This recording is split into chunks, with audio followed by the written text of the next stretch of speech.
Give me 1 sec. You're going to get a very special treat here. Part 2, MMA Reloaded, episode 22. Johnny Munoz will join us, folks. So that's when we'll go right on the air. Give me 1 sec.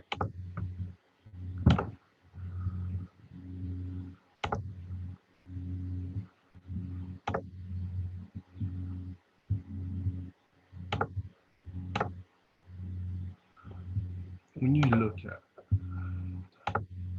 shit.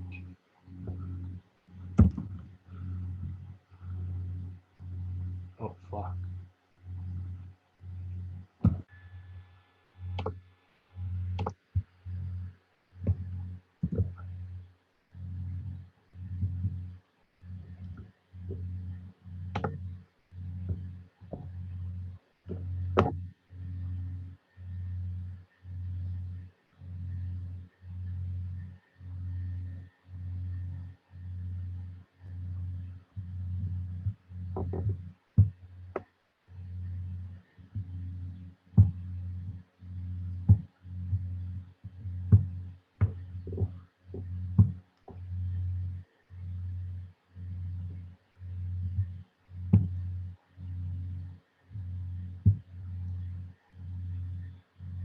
Ladies and gentlemen, as promised, we are back with episode 22 of MMA Reloaded Real Talk, part 2 though. Part 2, fam. This is the first time we've ever done this here. So yesterday, of course, Johnny had clients and sessions with clients. So what we do, folks, is we always give our boys, our homeboys, the fighters, a time to come on the show and talk real shit, mixed martial arts shit, and that's exactly what we're going to speak up right now. Basically, yeah, folks, this is going to be something that I've been waiting for a long time. And of course, with this Saturday night being fight night with Derek Brunson meeting Edmund Shabazian, this fight, this podcast, folks, is coming up after 2 landmark shows, episode 20 with Brandon Royval and episode 21 with gifted Gabriel Green. Now, folks, episode 22 live right now, as real as it gets. Yeah, we talk real, never lie, cheat and steal. MMA Reloaded, the best thing going on MMA social media. Then slice spread there, folks. I will hopefully right now we are coming up live.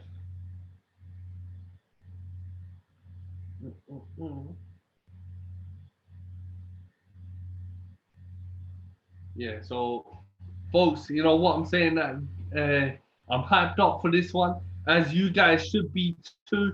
This is going to be the podcast, folks, episode 22, finally, with Johnny Munoz here, folks. Johnny's my homeboy. A lot of respect for this young man. He works his ass off, the grind, the commitment, the mental the mental strength to go and being undefeated, being the king of the cage, bantamweight champion. He redefines everything that comes with the territory of being an MMA fighter, folks. So, Johnny Munoz, folks, is going live with us, man. No doubt about that. Hopefully, he comes down. And hopefully we can go up earlier, you know what I'm saying? So let's see if Johnny Munoz gets the invite. If not, then we're fucked. Now, folks, when we talk about Saturday night, we're talking about a very, very, very good fight night. We're talking about 2 guys in Edmund Shabazian, folks, even outside the UFC. Yeah, he finished. He's had round one. It's all stoppages. Yeah, he's got tremendous wrestling. Evolved into a true all-round mixed martial artist. And with Derek Brunson, it's a true test to Edmund about how he can handle the pace of a world-class fighter like Bronson. Bronson, folks, even though his striking is a bit wild, it's a bit green, yeah, he still manages to catch you with magnificent shit, and whether it's his combos, it's his hands, um, it is in the clinch. Derek Brunson is a tremendous athlete, folks. Great wrestling. We all know about his wrestling pedigree. He shows it every time he walks into the octagon. But folks, there is that trend going into the UFC now, into mixed martial arts, where we are seeing a showcase of young, up and coming athletes, up and coming martial artists here, folks. We saw it with Khamzat Chimaev. We've seen it with Sean O'Malley. And folks, it is about time. We're going to see it with guys like Tom Aspinall, guys like Nathaniel Wood. Yeah, folks, who is an amazing fighter. And I think that along with the African contingent, with the Brazilian contingent, with the Russian contingent, I think British MMA, yeah, is British MMA fighters are gonna look to make that name there, folks. And speaking of making your name, yeah, I want you guys to tune in to a very special show on Saturday night. Brave Combat Federation. It's one of the best shows. It's one of the best promotions outside the UFC in the Middle East. It takes place in Europe as well. They'll be live from Sweden there, folks, this Saturday night, where a young man, 20 years old, by the name of Mohammed the Punisher Mokaev, undefeated. He is already being compared to Khabib at this age. But, folks, he is a true, tremendous competitor. Great competitor. And what I see from him is a hunger in his eyes. Yeah? Born in Dagestan, got snuck into the UK as a refugee at 12 years old. Imagine that. Yeah, I'm sure that all these guys come from pretty bad backgrounds. They have their own stories and stuff. And you got to think that this one is a very touching story. He's a very confident guy, though, folks. Very talented. He's so talented. He grinds. He's so physical out there, folks. When his clinch game, his wrestling. Of course, being from Dagestan, you're gonna have to take some fuckers down. I mean, there's no doubt about it. But folks, I'm very interested to see him. I'm also interested in the Bellator. In Bellator, folks, will Fabrizio Verdum go to Bellator? Will Fabrizio Verdum go to Bellator? Bellator's heavyweight division, folks, right now is being dominated by Ryan Bailey. Yeah, you got Fedor Emelianenko in there. But how long does Fedor have in the sport? You got, man, that's how bad it is. I can't name no one. You got Marcel Fortune, bro. Yeah, Marcel Fortune, I think. Yeah, you got Timothy Johnson. Yeah, folks. You got some good athletes in the Bellator heavyweight division. But, yeah, what you don't have is an actual star that's going to stand out for Bellator and make their heavyweight division prominent. Heavyweights, yeah, they're often deemed as the baddest motherfuckers in the sport, right? You're the strongest cunt in the sport. You're the baddest motherfucker in the sport, yeah? If you're a heavyweight. If I look at Bellator heavyweight division, yeah? Check this out. If you look at the bantamweights, you can think of so many. Patricio Freire, Sergio Pettis now, Ricky Bandejas, yeah? Juan Archuleta. You look at Patrick Mix. You look at Joe Warren. Yeah, folks. They got a lot of good guys, yeah. And in my opinion, their heavyweight division, Czech Congo. Yeah, Czech Congo, since he come to Bellator, has sort of since he left the UFC, has sort of rejuvenated his career. The guy's an animal. He's a savage animal, folks. Is Czech Congo. Yeah, great personality. But he hits hard. He hits hard, folks. He in the UFC, he was one of the most athletic guys I saw in the heavyweight division, no doubt. Yeah. Um, you got a guy like Linton Vassell, the Swarm, folks, who I have a lot of respect for. He's a British veteran, one of the pioneers of British MMA. In my opinion, Linton is a tremendous competitor. He has no. I mean, he loves to get down with it, man. Does Linton? Um, Great respect though for Linton himself. Great striking. Um, does have solid takedown defense and a solid base on the ground. But man, he is the Swarm for a reason, folks. You got a guy like Quinton. When you look at Quinton Rampage Jackson now, folks, here, you look at his Bellator record. He's been more in legend versus legend fights. The Chael Sonnen fight, the fight with Wanderlei Silva, which he won, by the way, got knocked out by Fedor Emelianenko. But before that, he was smashing it. He beat Satoshi Ishii, yeah, who sucks ass. Yeah, but he's one in MMA, but he's one of the most decorated Japanese judo competitors of all time. Yeah, one of the most decorated Japanese graphics. Yeah, bro. And bro, you kind of now competing in the in PFL. Yeah. I mean, if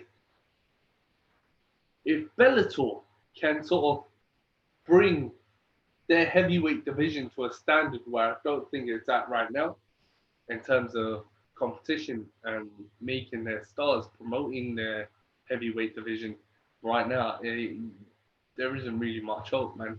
That tournament, all right, cool, it was a tournament. But how many heavyweight stars were actually on there, man? Yeah? No one. No one. No fucking one. No one at all. Yeah? Folks, we got Johnny Munoz coming on right now. And folks, tune into our Instagram because I'm going to actually build on what I was saying about the heavyweights and heavyweight division at Bellator. Because I feel like it's a topic which hasn't been touched on yet. Not even by Brendan Sharp. I'm a huge fan of Brendan Sharp's podcast. But yeah, man, folks, we're about to go live with us, the most unfiltered show in MMA social media history, episode 22. Yeah, MMA Reloaded. We will do the whole introduction, folks, when Johnny Munoz returns and when Johnny Munoz joins. And folks, he is here right now. Let's do it.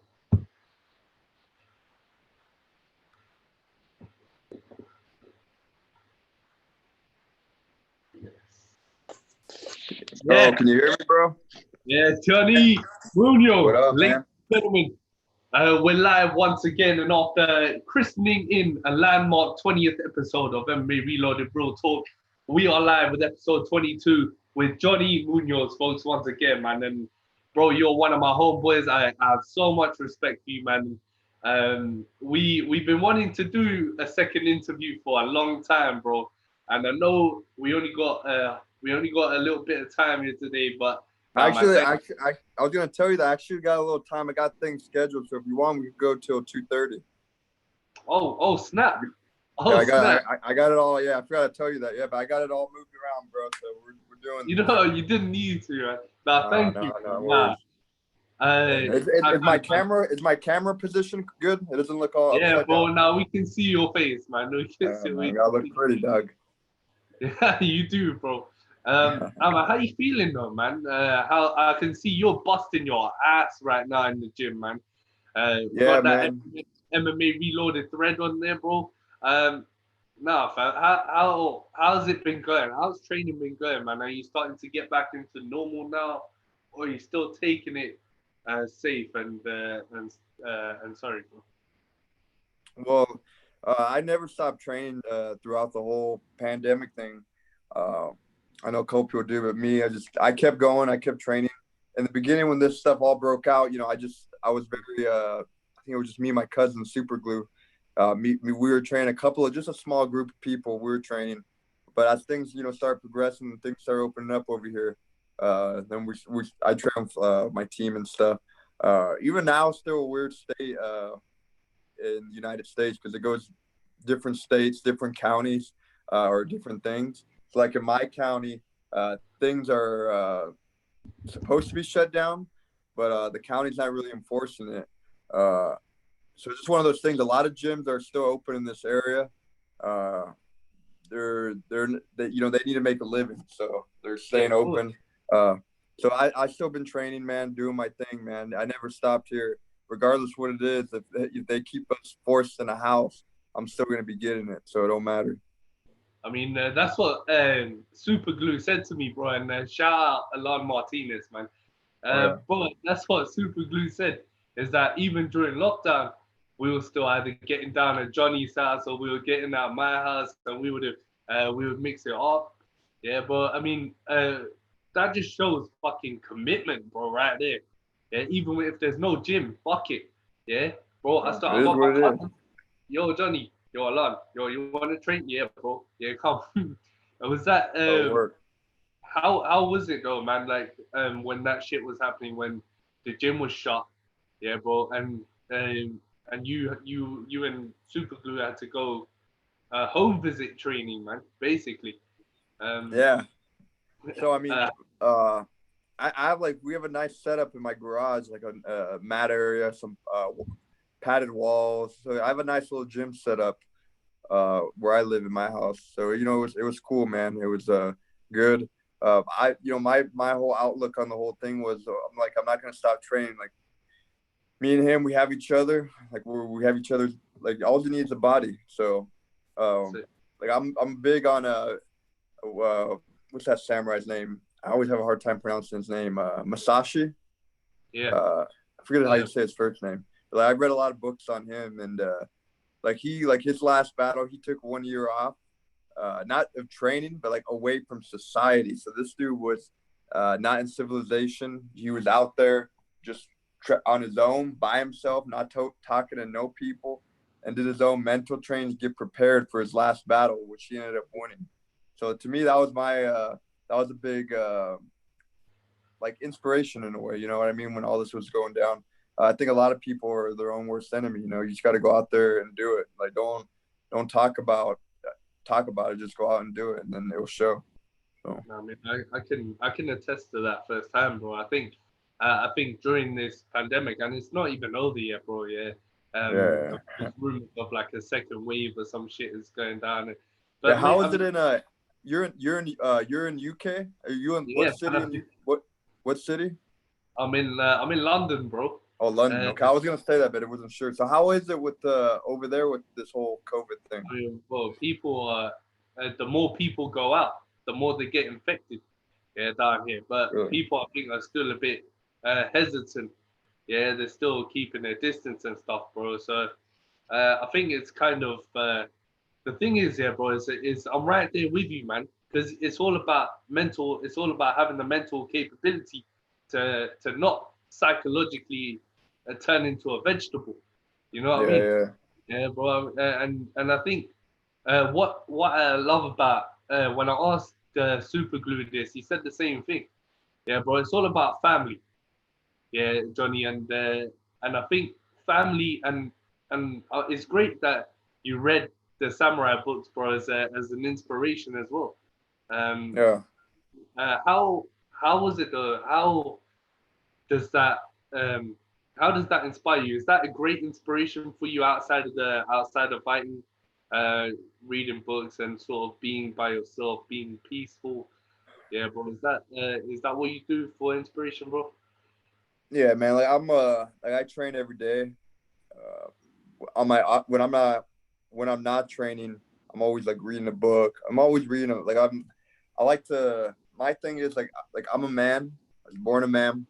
I always feel like the three things that make a man is like, you know, having confidence, you know, not being afraid to do things, being able to accept a challenge when it comes to you. Number two, being wisdom. You know, I mean, knowledge. How can you increase your knowledge on all kinds of things? And you could do that by reading up on things, books, whatever the topic is. Be well rounded in a lot of different things. And then number three, obviously, be in shape, be a sick shredded cunt, and be able to kick ass, man. So, come on, man. Yeah, that's those just are the three things: confidence, wisdom, and martial arts. So you could be in shape and kick ass. ladies and gentlemen, Johnny Munoz has just written the fucking book, yeah, on how to be a man, bro. Exactly. I mean, come on, man. What when you're a mixed martial arts fighter, bro, yeah, that's not all you are, right? Yeah. All your strength doesn't just come from here, yeah. No. It comes from here, Yep. yeah, The and mind. it comes from here, yeah, bro. If you're not mentally, if you're not mentally ready to bring the commitment and bring the grind into being a mixed martial arts fighter, yeah, then get the fuck out. Yeah, Yeah. you need Yeah, you to can't be small-minded. you need to be able to not only go in the gym and grind, but sort of have the mindset. Yeah, find those inspirations, find them ambitions that make you want to do what you do. Yeah, bro. Oh yeah. And after fighting in September, yeah, Johnny, and that's the last time you fought, my bro. Yeah. 2019, man. Fuck, it's a long ass time. Fuck, man, I'm losing my mind, bro. Honestly, like I'm training, saying, you know, nothing. I never fall off the path. But at the end of the day, like, I want to fight. Like I gotta calm myself down sometimes. Just like I want to fight. I want to test my skills and showcase what I can do.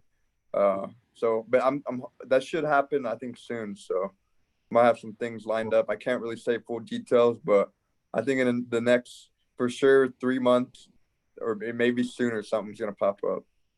Hopefully, Yeah. my fucking fingers are crossed, man. My nuts are Yeah. crossed for you, bro. Yep. Now, bro, if okay, all right, cool, yeah. So, bro, we talk about the UFC possibly calling you up, yeah, and of course the Contender Series is starting back up again. You know what I mean? And you got all these guys I'm on the Contender Series. That's a for sure thing. for sure. Yeah. So I think I'm gonna be on there in the later half. Like I'm already on there. I don't have an opponent, but I'm on there. But you know, if something comes up, possibly where maybe a last minute replacement, uh, if I'm able to do it, they pick me. Then you know that could be possibly another route I could take. But you know that could always happen. Fuck, Yeah. fuck. So, but Really? I'm on the Contender Series. So. Oh, wow, shit. Nah, man. Shit, man. You just nah, that's a huge revelation there, bro. Yeah. But all right, so say you're on the Contender Series, yeah, John. But say if Bellator call you up and say they want to they want you to take a fight, yeah, and their bantamweight division is booming, bro. Yeah. Would you take that? Would you take that fight, or would you say nah and wait for your chance on the Contender? I'm gonna go. If I have to wait my chance on the Contender. I want to be in the UFC, man. That's the organization I've always wanted to be in. No knock to Bellator or anything. You know, I respect the competitors over there, but I wanna be in the UFC. I feel rightfully that's where I belong. I feel I should be there already. I see all these other dopes already in there. I feel like I'd smack around. So um, I want to go in the Contender Series, showcase what I could do, and then you know get in the UFC and start climbing my way up that ladder. So For sure, man. And right now, the UFC, in my opinion, bro, is as hot as it's been with showcasing young talent. Yeah, bro. I mean, throughout the Fight Island, yeah, bro, because all the named guys and reputable guys couldn't travel. Yeah, they've yeah, been showcasing young talent, oh yeah, debutants. Yeah, bro, and bro, if I'm honest, it hasn't disappointed me one bit. One Oh, bit they've been good fights. yeah. It take Kamzat Chimaev, yeah, bro. If the Russian guy, yeah, Johnny, if he wasn't in the if he didn't have that fight in the UFC, yeah, or his two fights in the UFC, and be impressive as he was, yeah, nobody would ever know what he's capable of. Yeah, Yeah, man, it's crazy if you think about it that way. I mean, at 197 to 2, that's how he's only absorbed 2 strikes. Yeah, bro, Yeah, in 2 fights. I mean, how the fuck do you do that? How the fuck do you take two fights in 10 days? yeah. No, Yeah, it's crazy. Uh, yeah. That I mean, 10 days, 2 fights. But it's crazy how you mentioned that because, like you said, if he wouldn't took if they didn't call him or whatever, he didn't have the contact, whatever it was, no, we wouldn't know who he is. And it's crazy to think there's a lot of tough guys out there that haven't been discovered yet. and I'm Crazy to looking at think that. fucking looking at one, man. Come on, man. Now you've been discovered, bro. I mean, King of the Cage bantamweight champion. I mean, during this time, yeah, bro. Right now, not having fought in the better part of about 7 months. Yeah. Yeah. Do you feel like a champion, bro, right now? Do you still hold that prestige? And do you feel like, you know what? I hold the gold. Yeah. So my reputation only going to go up instead of me getting chewed up by this pandemic. Yeah, man. Like I'm the King of the Cage champ. There's no one better that's done it in King of the Cage other than me. Uh, and I have all the titles and accomplishments all to showcase it. Number one ticket seller, uh, best looking champion ever to step foot in King of the Cage. Ring girls go wink. Uh, just everything, man. So, but at the end of the day, you know, I'm a martial artist. So yeah, I'm the King of the Cage champion, but I want more. So I'm never satisfied. Uh, so that's why I always train hard, regardless who I'm fighting. If I'm fighting a killer, I'm gonna be training hard. If I'm fighting a lot, somebody out of maybe he's not the challenge, whatever. I'm still gonna be training hard. You can't take those guys lightly, man. It's a fight, so you always got to be training hard. When the competition's asleep or they're on vacation, taking selfies at the beach with their girlfriends and all that shit. I'm always getting it, man.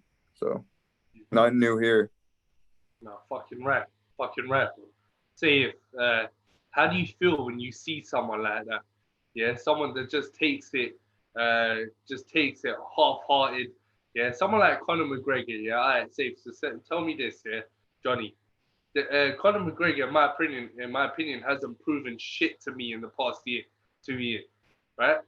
He's been and lately, bro, he's been on a beach doing cocaine, smoking weed, yeah, bro, and thinks that after you beat a depleted legend in Cowboy Cerrone, that sort of cements your fucking legacy. It doesn't, man.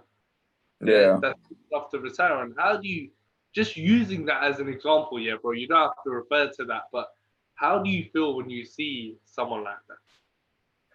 Well, I mean, there's two ways that you could look at it. So with Connor, I respect his upbringing. He came up the way he did Yeah. things. Like I totally respect that. He got to the top. I wouldn't call him the GOAT or the best. No. Some of his outside antics were kind of, but like I said, I respect the way he came up, all the way to the point where he, like after the last one, was it Nate Diaz fight or Eddie Alvarez? Was it Eddie Alvarez? One of the, I Eddie think he Alvarez, that was, the one that yeah. we Yeah, won with yeah, that was cool. I respect all the way through that. But then when he came back, fought Khabib, he was talking all kinds of stuff. He just didn't seem all there. I don't know. There's which they said there's outside stuff in his life going on, partying, not focused, maybe doing coke and all that. So and then whatever. Then he comes back, fights Cerrone, which I knew that was gonna happen. But so in a way, I mean, to me, he kind of earned it as far as making the money to be a megastar. Yeah. I still don't agree with what he's doing. But like, let's say he didn't become a UFC champ and he was just another fighter doing that, then I'd be okay. You're like a poser, whatever. Like you should be. You're not a millionaire. None of that stuff. You don't got your own whiskey business. None of that stuff. So you should be getting it. You know what I mean? So that's how I look at it. But yeah, I don't know why he's on the beach doing cocaine. Like I wouldn't do that. Like it was all in his finger. That was the first thing I noticed in that video. I wasn't even looking at that joint. I saw that. And then like people were like, "Oh, he's smoking weed." I was like, "No, fuck the weed. I'm looking at that yayo right there." On his hand, bro. Yeah. Exactly. Now, don't you see guys copy him? Yeah. So he goes and punches someone, and he goes and gets in a conflict in a bar. Yeah. Punches the old man.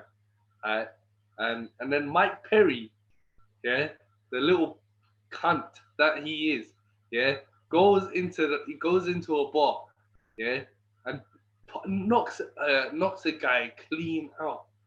Yeah. He knocked the old man clean. They were trying to get him to leave. Yeah. Yeah.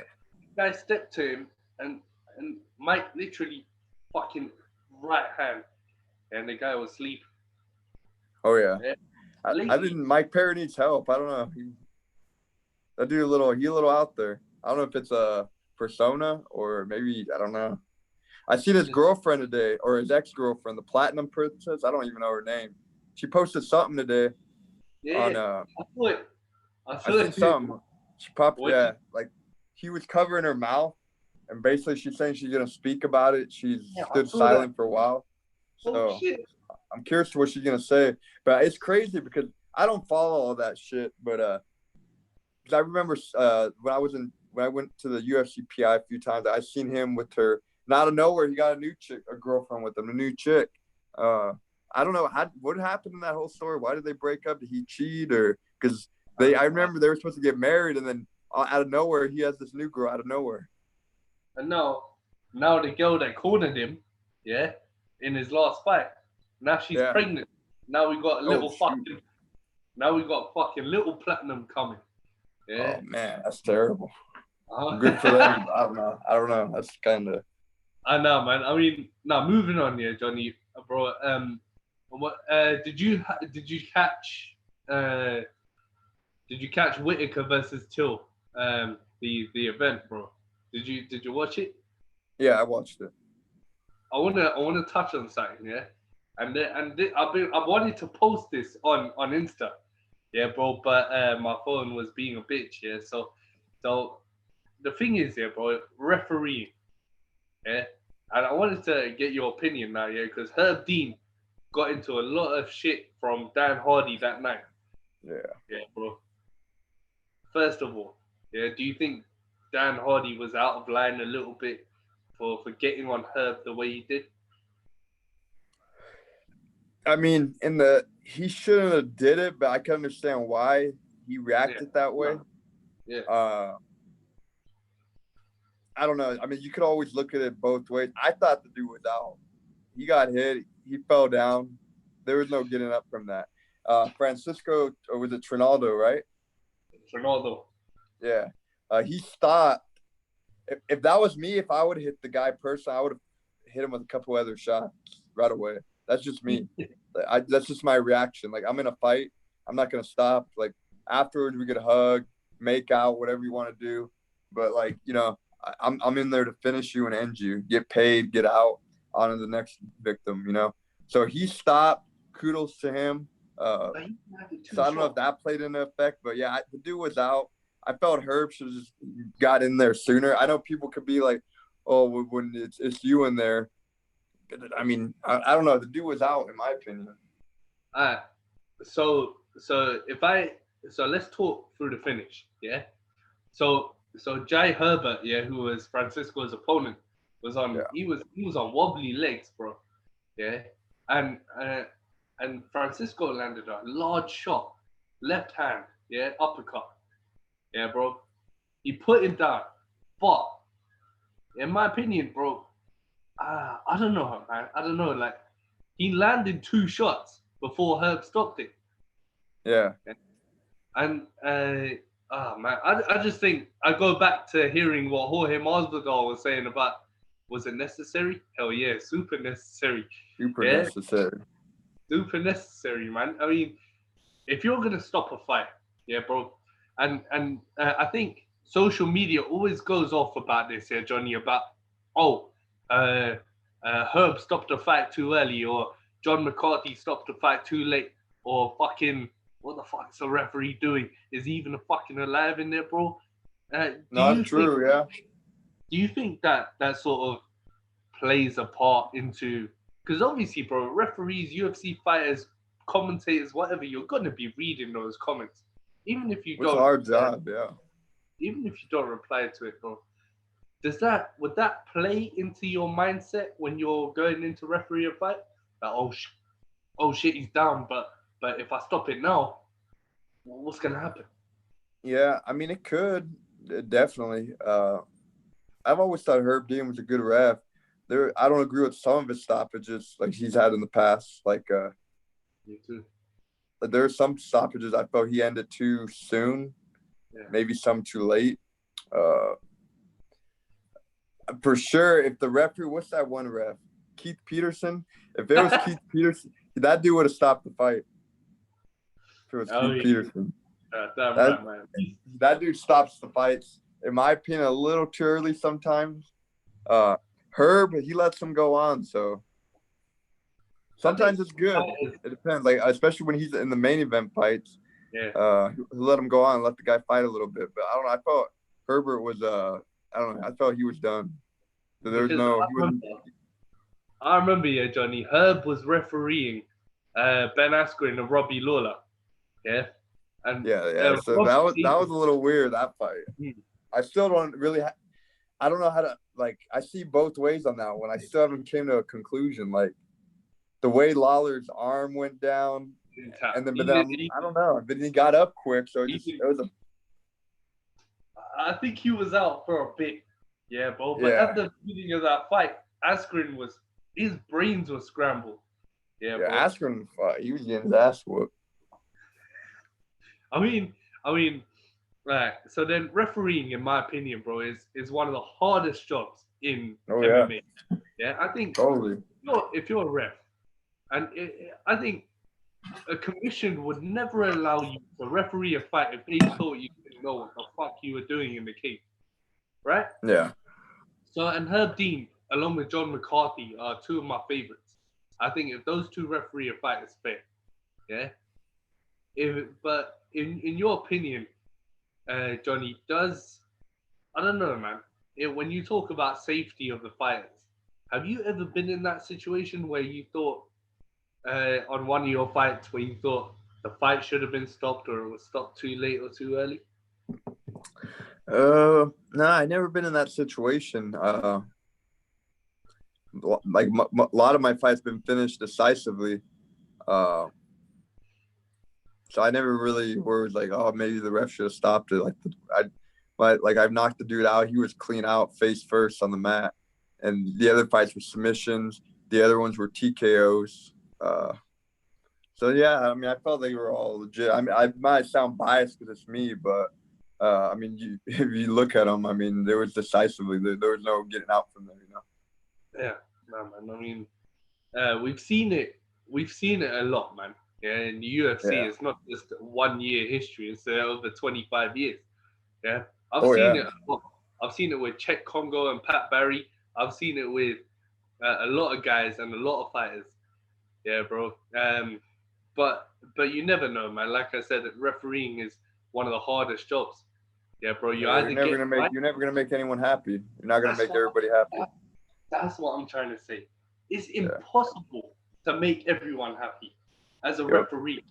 You take a point from someone. Yeah, if there's 20,000 fans in the crowd, you take a point from their fan favorite. Boo, boo, boo. Yeah, and then if you stop a fight too early, or especially if there's a crowd in attendance, Johnny. Yeah. If there was a crowd in attendance that night, and that plays a factor too. I mean, come on, bro. He's gonna walk off with his tail between his legs and say, you know what, I didn't eat the cookie. Yeah, but come on, man. And then the other aspect that goes along with that is judging. Yeah, John. Now, I sort of mentioned this in my last show, and I sort of said that if they were talking about having ex-fighters on the panel instead of guys from the commission. Yeah. Yeah. if what is your take on judging in mixed martial arts today, uh, and do you agree with having ex-fighters on the panel, or is there a way we can improve the current span of judges that they got? Yeah, I feel MMA is a very complex sport. You know, it's not. It's one, we got a boxing judging system, which I don't agree with. It's not. We're not doing boxing. This is mixed martial arts. So we got other aspects in the sport. I do feel that ex-fighters, it would be good to have them judge.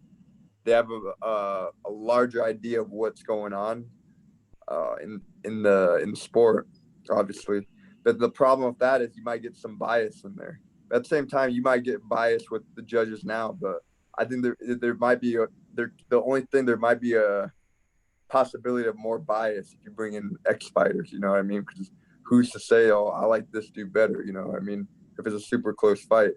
But I think the main thing what we need to do, I think, educate the judges. They need to, I don't know, have some kind of training, watch some actual videos of, so they understand what jiu-jitsu is, they understand what wrestling is, what striking is.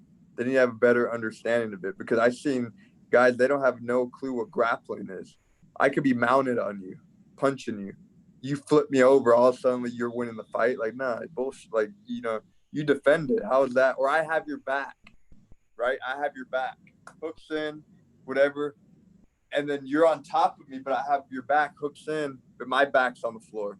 And all of a sudden you turn into me. To the judges, it's like, oh, like you're winning. Like, to me, it's like, no, he escaped the bad position that he almost could have got choked out in. So I feel like there needs to be a better understanding in that regard, and also like change the point system, the scoring system. I don't know exactly off the top of my head. I know Ben Askren's talked about it. He kind of makes sense a little bit about his opinion on it. So they score you on octagon control, yeah, takedown defense, and they score you on, I think, strike or damage. I don't fucking know, something to do with damage or strategy. Yeah. But listen, they don't score you on transitions if you're on the ground. Yeah. They don't score you in submission attempts. They don't score you time on top or time in control. Yeah.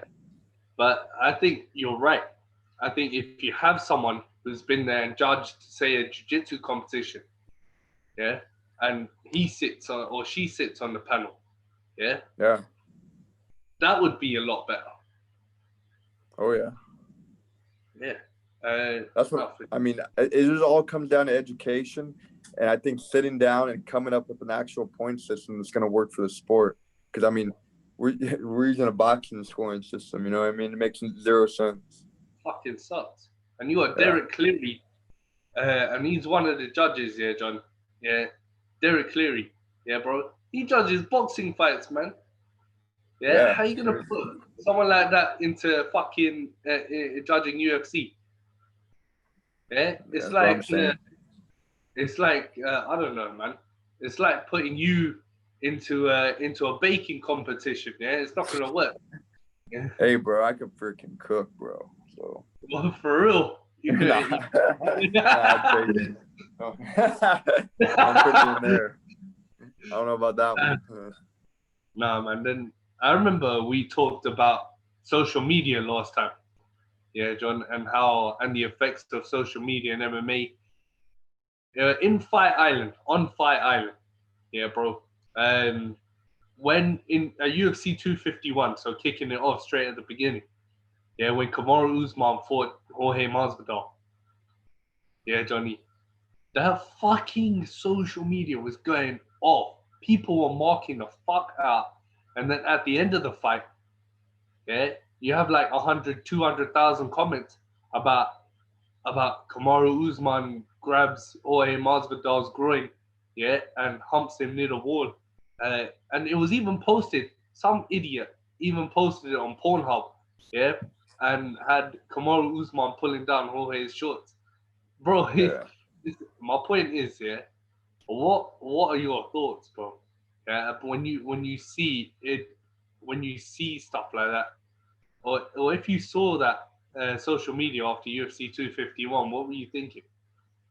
Yeah, man. I don't understand what's the negative about humping. You know, humping's a dominant position. Look at any animal, right? They're in there getting it. That shows dominance, bro. Uh, you're in there freaking with your partner, whomever it is, and you're the one getting humped, and you're the bitch. This is how I look at it.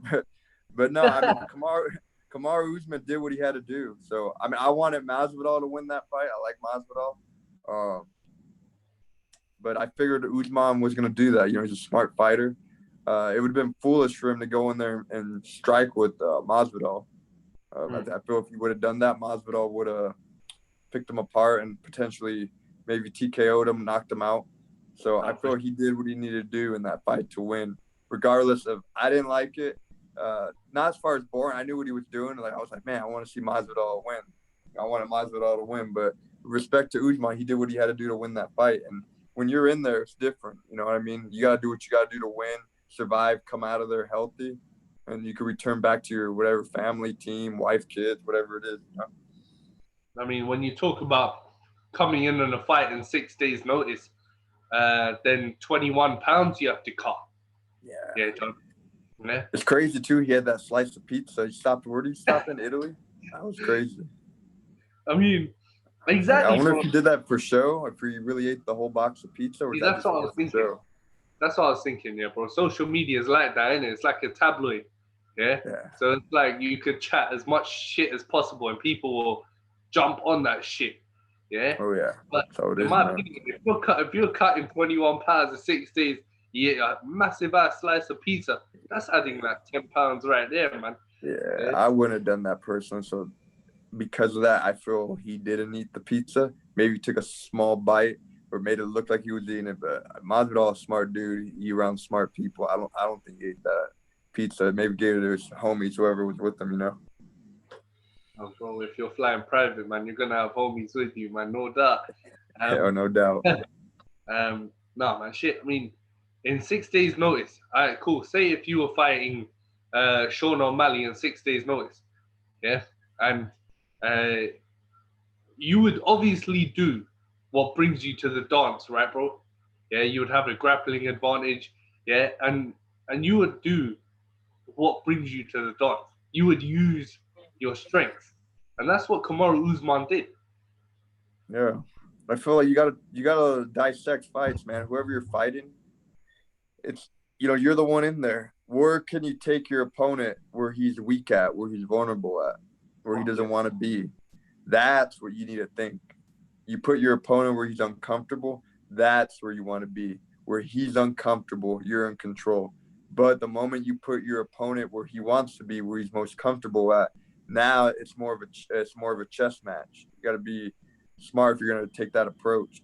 Me, I'm trying to. Where is he weak at? Where is he uncomfortable at? Where does he not want to be at? That's when you find out what kind of man he is. For me, that's what I like to see. Just take them to their weak spot where they're uncomfortable. Is he going to thrive in there? Is he going to swim, or is he going to get eaten by the sharks because he's uncomfortable? That's what I like to see. So for me, I'm going to look where you're most uncomfortable, take you there, take your soul away, and that's it. Take your soul. I like that, bro. You put any man where he's uncomfortable at, only 3% of them are going to get out of there. The other 97% will fall. I mean, you look at that, yeah. Then Johnny, if the other fight, then social media, yeah, bro, and social media and judging, yeah, went into this one. Max Holloway versus Volkanovski, yeah, bro, and everyone thought that Max got robbed as fuck, yeah. Everyone thought that Volkanovski got off lucky. Yeah, statistics say that Volkanovski won it. Yeah, bro. What are your thoughts, man? I thought Max won from watching it. Yeah. But then the numbers showed Volkanovski, which was that's a fight I need to watch again. In the moment, I thought Max won. But even I don't know if Dana even came out and said it. I think he didn't say it, but it seemed he alluded the idea that he thought Max won, that the judging was terrible there. So I don't know if his opinion changed, maybe watching it later. I don't think Dana rewatches fights, but he's so busy. But I don't know if the numbers made him persuade, but I don't know. It seemed like he thought Max won. That's what I thought. I know some people thought Volkanovski, but the numbers, it just really depends, because there's sometimes where guys lose a fight and they were up higher on the numbers. That's what I mean, bro. The judging system's all messed up. Look, Max won rounds 1 and 2 easy. Of course. Yeah, and then number 3, it was a bit tied up because that was the round. Because Volkanovski came in with his leg kicks, started closing the distance up a bit, and then number 4s and 5, they were tight as fuck. Yeah, Max wasn't as dominant as he was in 1 and 2. Yeah, for sure. Volkanovski was. That's where. Do you think that's where Volkanovski may have cemented it, or? That could too. You know, he showed. Sometimes you could, if you're getting beat, but if you show that you take control at the end, you creep back up. Sometimes I feel like judges will give that to you. No, you could have been dominant, but at the end, you turn it around. That's all they remember, you know. No, for sure, man. You know what, bro? When we talk mixed martial arts, we talk martial arts. Yeah, bro. We could talk about it till the cows come home. Yeah, till fucking pigs fly, till it all goes off. Yeah, bro. But the thing is, here, Johnny, is educated fans will know what real mixed martial arts is and what goes into winning a fight. As a fighter yourself, you go in, what makes a mixed martial art. Yeah, bro. And when we talk about that respect and sportsmanship, yeah, bro, a family, how does that play a factor into motivating a fighter, into acting as your muse to go in there and do what you do? Yeah, so I mean, you know, having family and all that, like the right people around you, I think it's motivating. Obviously, you know, they have your back, they have the best interest in you, and in that regard, and you just have something to fight for. You know what I mean? You know, they if they invest into you, you don't want to let them down. Even though it's you in there, you got to do your job. Don't let yourself down. But it's a team thing. Even though it's you going in there, it's a team thing with whoever is in your circle. You know what I mean? They help you prepare and all that stuff.